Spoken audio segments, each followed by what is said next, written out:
we start with our Dolby Atmos mix, let's just explore this project a little bit. As you can see, we had left every single track as an instrument track, so as to keep this video as transparent as possible. We have left all the MIDI information as is. We have no sound design going on. If we go to the mixer, there are no third-party inserts aside from our AB rotator in some of the tracks, just because we wanted to pan some of the instruments a little bit. And because we're using the ambisonics versions of our libraries, every track is going to our AB decoder, which is taking care of decoding the ambisonics to match our outputs in stereo.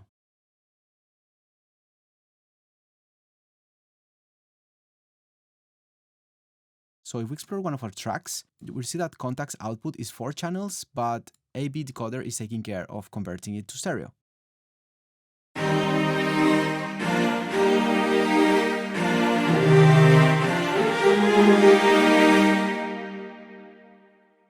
And every single signal processor, effect, or reverb, or any type of EQ is being called from within each of the Contact instances. So what you hear is what you get. There are no third-party things going on here. Everything is just as it sounds out of the box.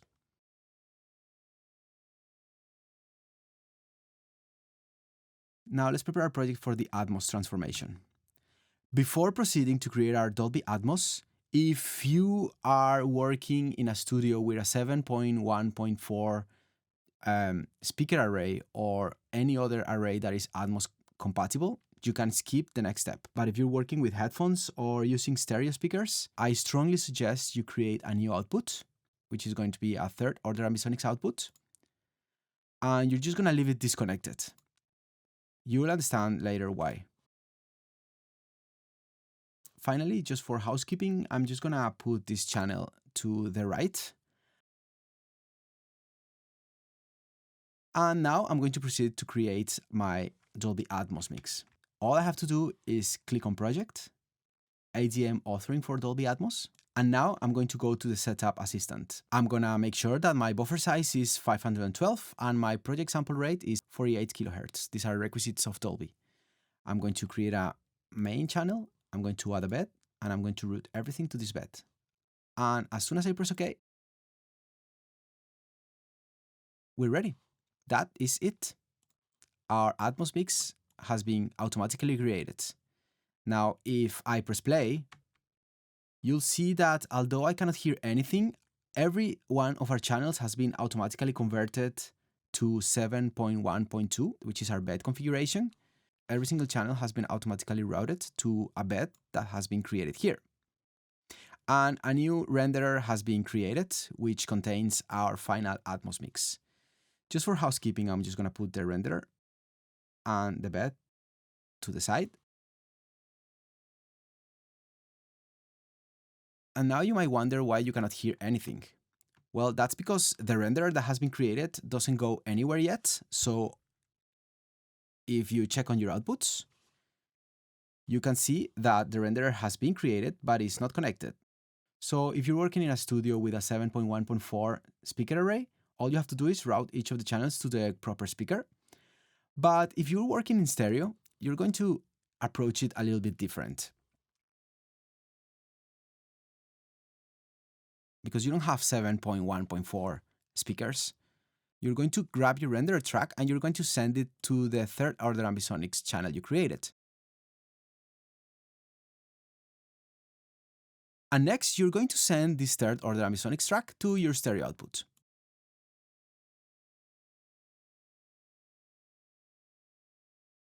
And if I listen to this, now I can hear something. Now I could have routed my 7.1.4 channel directly to the stereo track and then downmix my track to stereo or binaural.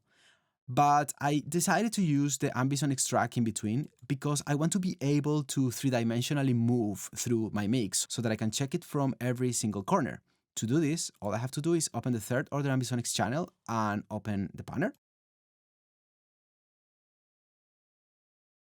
And now in the ambi decoder, I'm just going to select if I'm using headphones or speakers. And then I can rotate my mix by using these 3 controls: horizontally, vertically, or diagonally.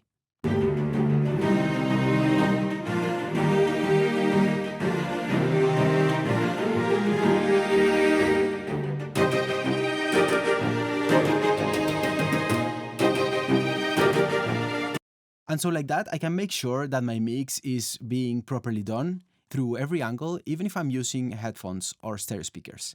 So I will keep this ambient decoder open. I'm gonna just put it on the side just in case I need it. And now my mix is ready to be exported as a Dolby Atmos stem. All I have to do now is pay attention to the loudness, which is going to be the last chapter of this video.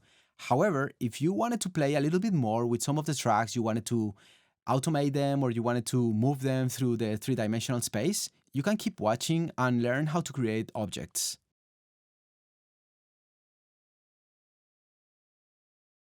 Although our track is ready to be exported in Atmos, everything has been routed to one bed. The bed is generally a static sonic mattress that is used so that you can overlay some objects that will be moving. For film, this is very handy because you generally have elements that are constantly moving, but for music, this can be a little bit more tricky as it is a matter of taste. But let's just create some objects and animate them around us just to explore the possibilities of what we can do with an Atmos object. So first of all, let's just go to our piano and let's just solo it. So as you can see, I had added an A-B rotator because I wanted to place my piano a little bit to the left. So if you listen to it,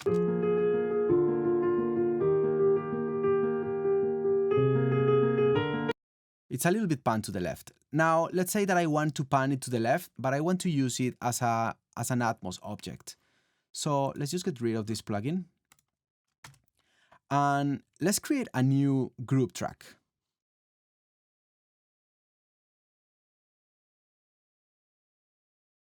So I'll just create a group track that is going to be called piano object. And I can select any type of configuration I want, as Audio Brewers libraries can be decoded to pretty much any speaker array possible. So in this case, because I want my piano to keep the three-dimensional properties, I am just going to create a 7.1.4 object. And I'm going to route my piano to that object. So if I go to my piano track, instead of going to the standard bed, it is going to go to my piano object. And just for housekeeping, I'm going to put my piano object on the left. Now I'm going to open my ADM again, and I'm going to create one new object. I will name it. And I will select which track goes to this object, which is my piano object.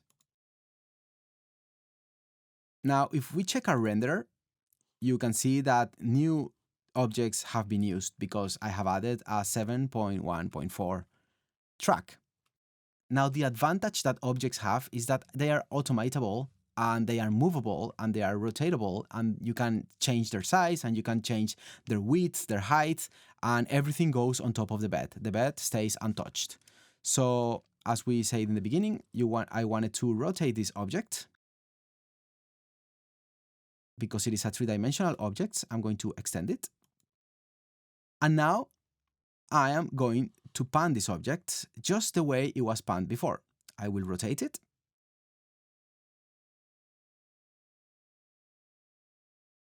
And let's just listen how it goes.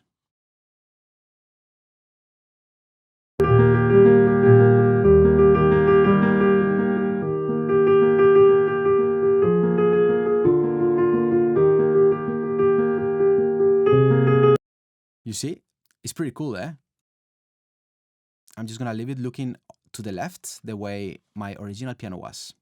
And now this is a static object. I'm not going to be moving it because it's a piano. It will be very unrealistic to have a Fazioli moving to the left and to the right because for starters, they're like 300 kilos. So let's just leave it like that. Now let's create another object that is going to be focused on the intro of our song, which are these two tracks.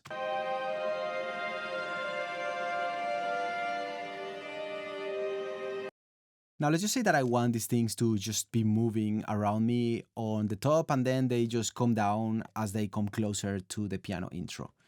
So the first thing I'm going to do is create a new group track. And I'm going to name it intro object. And it'll be, again, a 7.1.4 because I wanted to keep the three-dimensional properties that Ambisonics has. And now I'm just going to route these two tracks to this newly created group. They're harmonics and sul ponticello. So they're gonna go to my intro object.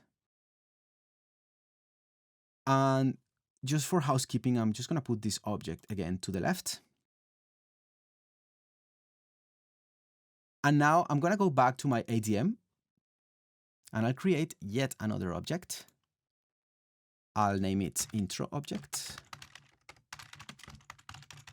And the source track is intro object.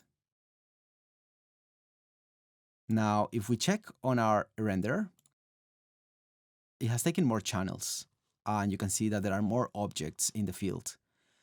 Now, let's see what we can do here.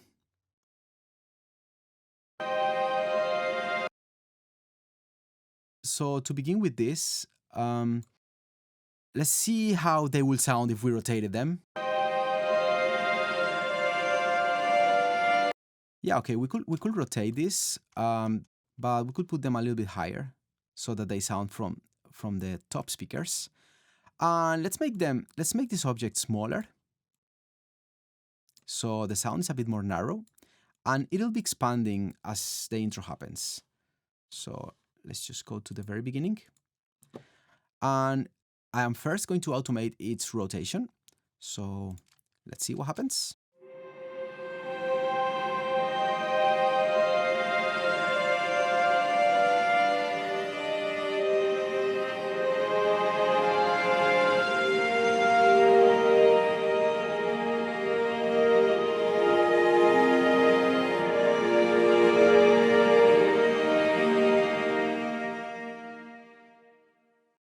Okay, now this has been automated. Let's see. Now, as we go, let's increase its width and its depth.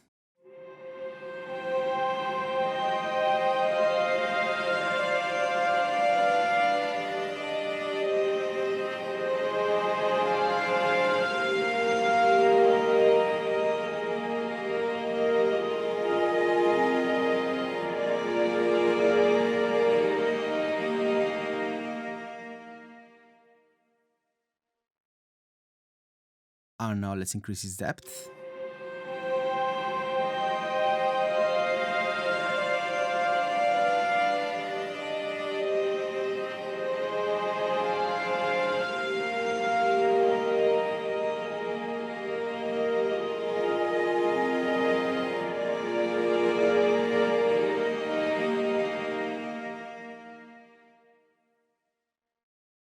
And now let's just bring it down as everything starts unveiling.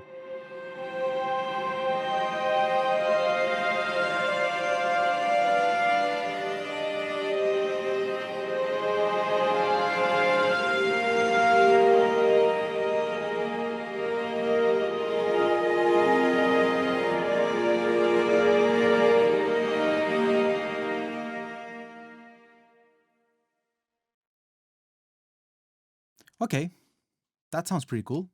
Let's just see how it is with the piano.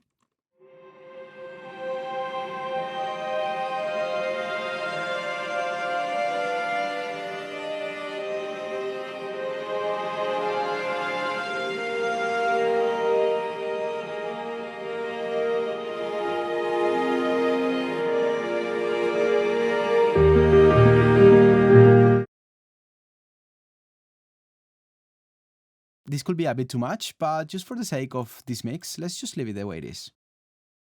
Now, let's see what else we can do.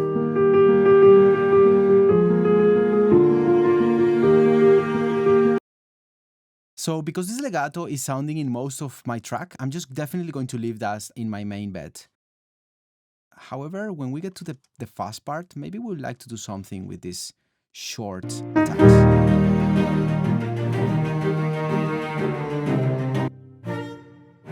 So let's just say that I want these sweeps to be a little bit less spread.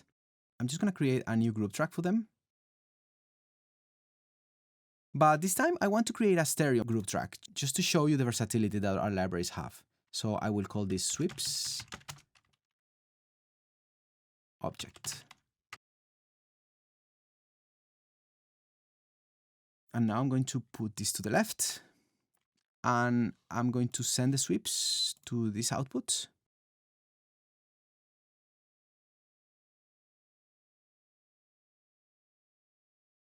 And create a new object, which is going to be called sweeps. The track is going to be sweeps object. And now you see that this time it just took 2 tracks from the objects because it's a stereo one, so it just needs left and right. AB decoder has taken care of the decoding automatically. As you can see, it comes out in stereo. And now let's just see what we can do with it.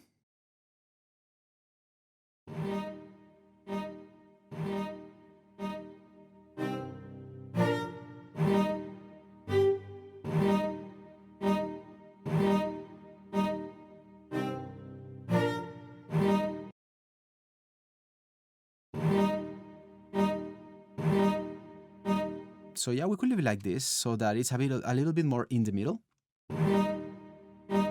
And let's see how it sounds.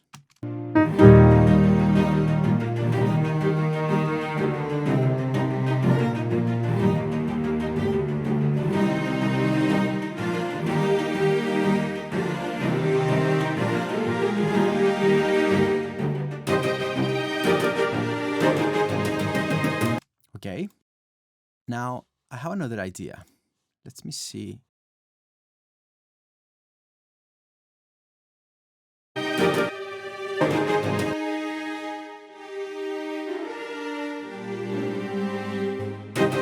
Now let's just grab this track and let's just create yet another object for it. I will create a new group track, which is called ending legato object. And I want it to be 3-dimensional, so I'll keep it 714. And I'm going to route this track to it.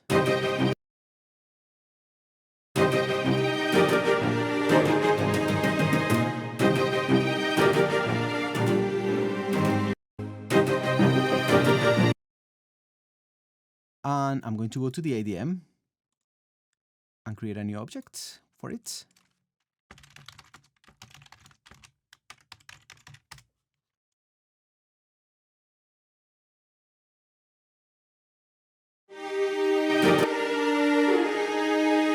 Okay, now let's say that I want these cellos to sound behind me.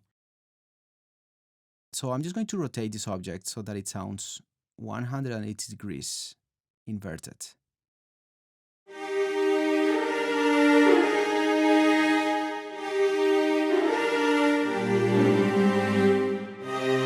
Okay, now when it sounds 180 degrees inverted, it's just going to sound opposite to this legato.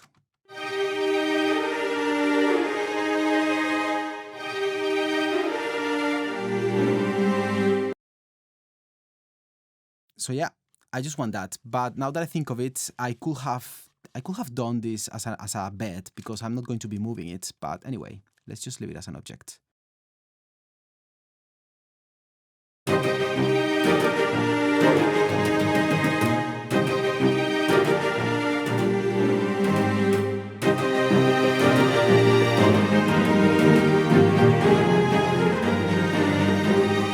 Now my pizzicato. What can we do with the pizzicato? Let's see what we can do with the pizzicato. Let's create a new object here.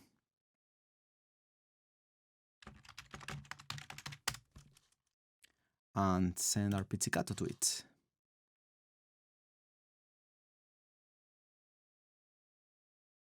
I'm just going to put the pizzicato object to the left. And I'm going to create a new object in the ADM. Whoop.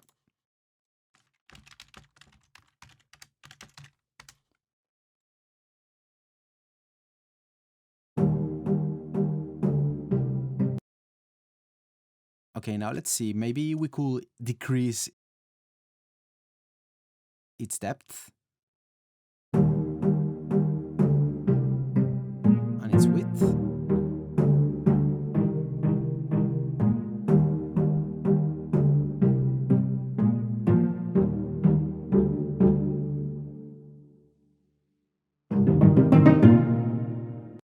And maybe we could increase its size a little bit.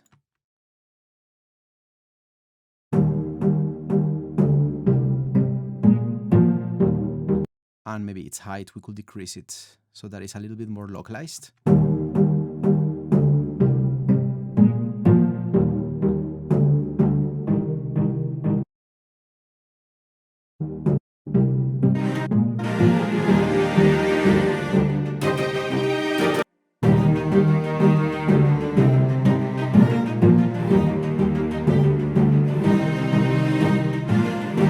Now, because I have decreased its size, of course it sounds a little bit louder because it's closer to our ears, so I'm going to lower the volume a little bit.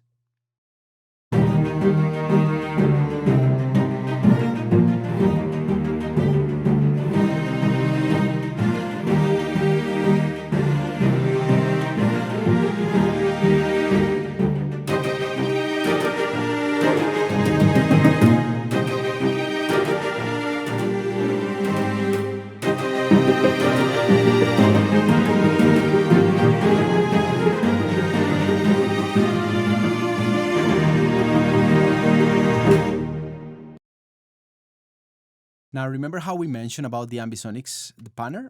Let's bring it in front. And let's see how our mix sounds while we rotate our head 360 degrees.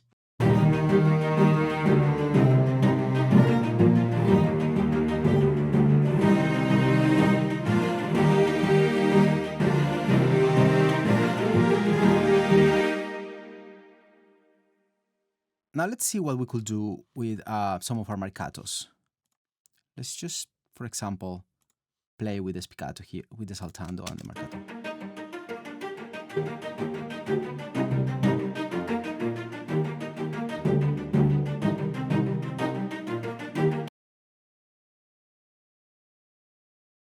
Let's have our saltando rotate around our head. So I'll send it to a new group track.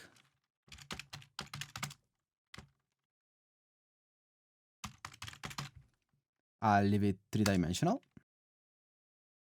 And let's send our saltando to the object. And in our ADM, let's create a new object.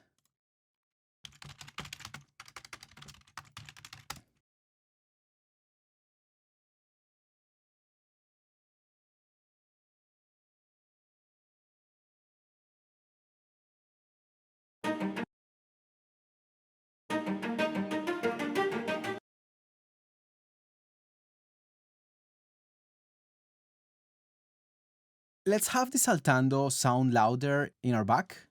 So for that, let's just rotate it 180 degrees. And let's decrease its size. But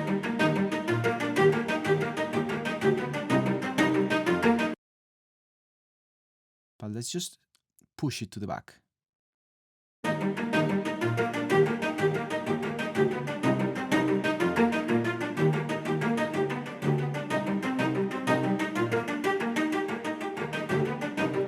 Okay, and now let's see how it sounds with the mix.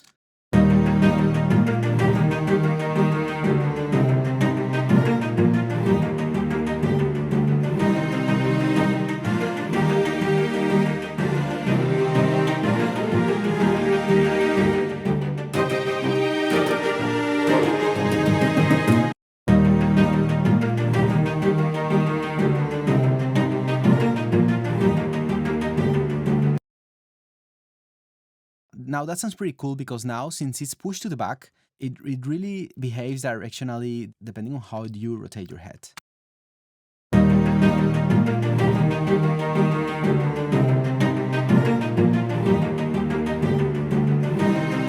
And so forth. This is everything you can do with our libraries, which can be converted either to beds or to three-dimensional objects or to b-dimensional objects or pretty much whatever you want.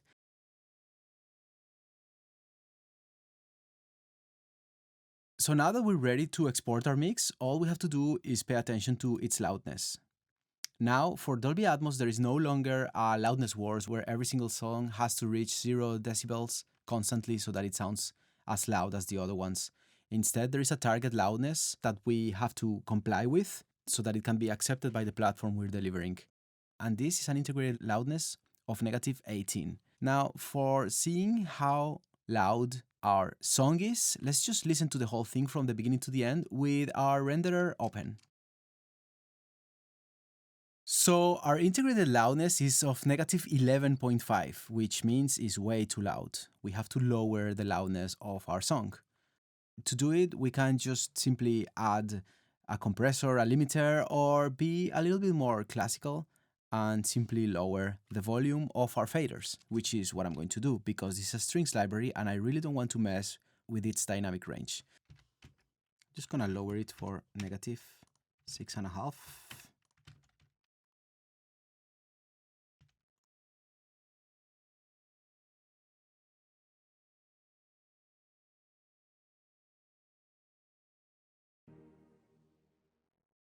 And that was exactly -18. So now our song is ready to be delivered. So for delivering it, I'll go back to the ADM and I'll simply click on Export ADM file. I'll give a name to my file, which is going to be Atmos Final. And now Nuendo is exporting my song. And that's it. If we look at our song here, it's a 929 megabyte file. It contains 67 channels that we have used with a sample rate of 48 kilohertz and a bit depth of 24 bits. So yeah, it's a pretty big file, but it has all the metadata that is needed for it to be decoded in any Dolby Atmos compatible player.